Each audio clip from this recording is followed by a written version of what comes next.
how many books have you written? This is actually the third in the series of Clara Vine novels, but each of them is designed to be a standalone, and this one is the first to come out in Canada. It's set in 1938, and the previous two were set in 1933 and 1937. But as I say, I want a reader to be able to come to each one as a fresh novel. So ultimately, I'm currently working on the fifth in the series, set in 1940. That might be the last for the time being. I'm not sure.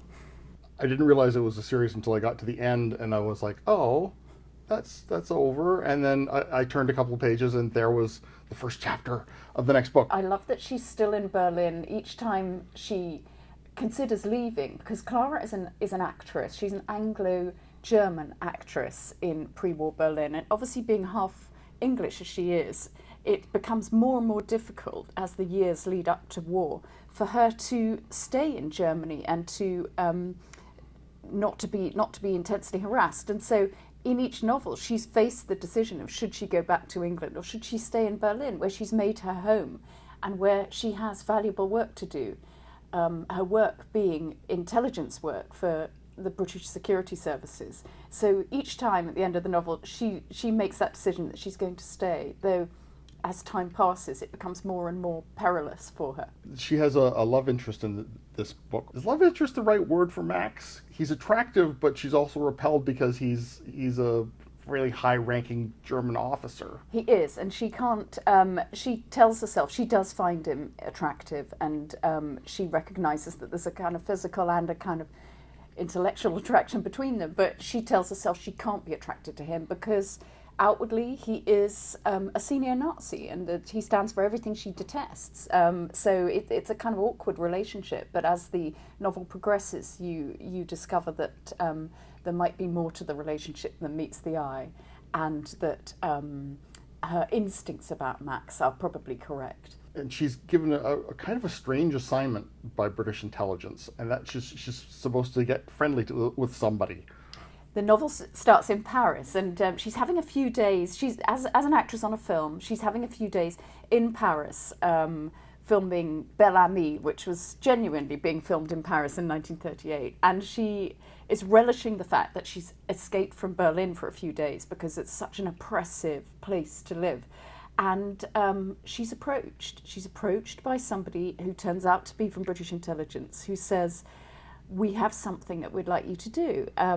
We want you to try and get close to Hitler's secret girlfriend, Eva Braun." Most people in Germany had no idea that Hitler had a girlfriend at all. She was kept very, very secret. And Clara says, of course, how on earth can I do this? I mean, this is an impossible mission. But Eva Braun was a film fanatic. She was obsessed with movies. She watched 2 a night. And she was a fan of some of the novels, some of the films that Clara has starred in before. And British intelligence say, look, go to Munich. There's a film being made there.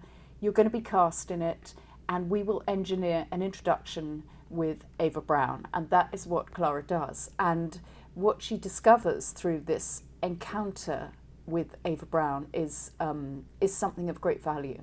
It's right, the title, Scent of Secrets. Perfume plays a pretty important role in the book. Perfume is, I mean, this is just another one of the astonishing ironies and hypocrisies of the Third Reich, that Hitler himself very much disapproved of perfume because he saw it as yet another cosmetic enhancement that didn't belong on the German woman. But Eva Braun, his girlfriend, was obsessed with perfume. She loved perfume, particularly French perfume.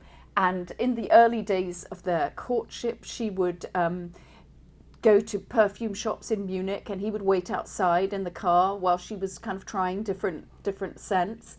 And she continued to make her own perfumes. And Hitler would bring chemists to the Berghof who would kind of like tell her about ingredients, and she made her own perfumes.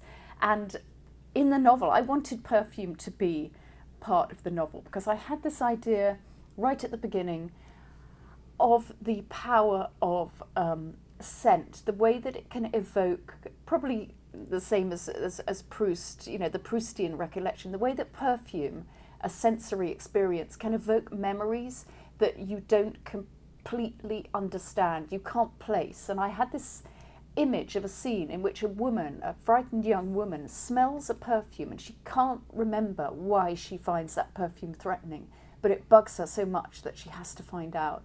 That's the first scene in the book. I'm so glad there's a sequel and that there are going to be more, because I want to find out what Claire's going to get up to next, because you just know what's coming.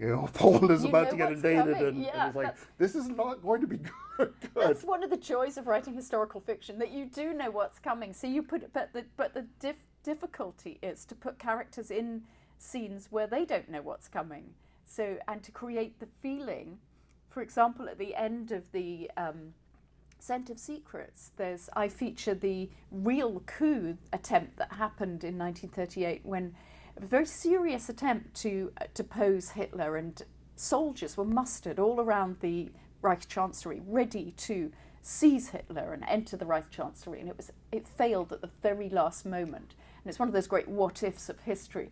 But I wanted to be able to put Clara in that situation, not knowing if it's going to succeed, when the reader knows it didn't succeed.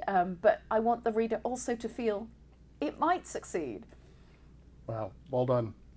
The book is The Scent of Secrets novel. I've been speaking with the author Jane Thynne, and The Scent of Secrets, published by Doubleday Canada.